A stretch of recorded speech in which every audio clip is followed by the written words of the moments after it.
Don't borrow your fear from the future. Now is what we have. The past is gone, and the future isn't here yet, and we're not clear what it is. But what a lot of us do is we borrow from the future, and what we borrow is the fear. Bad things might happen. Things might not go the way we want. What if the worst case scenario happens? We are borrowing that fear and bringing it into the experience of our lives. Now,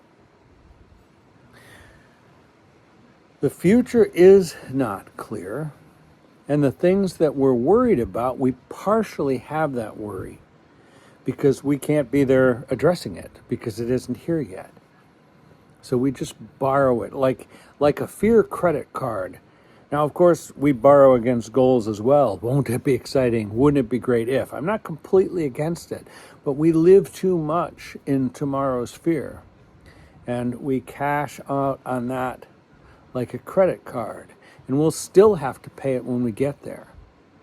I say leave it there. I want to give you an example that I got some tough news from the doctor, and it's not necessarily the tough news, it's risk-fear news. A lot of you know I have cancer, and I've been fighting that. And I monitor my post-treatment blood tests and hope that I get the right score. And, I just found out I didn't have the right score just like 2 weeks ago.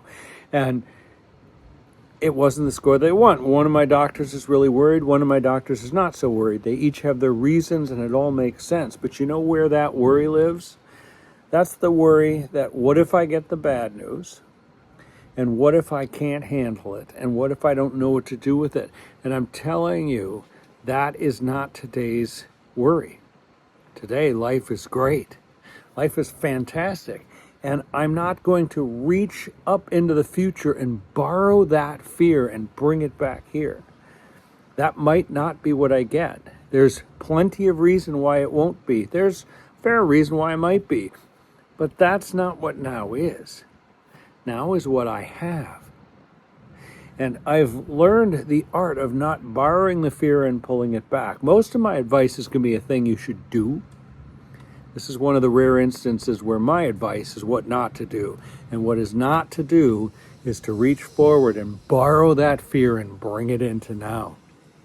Instead, look what you have now and live in this as I do.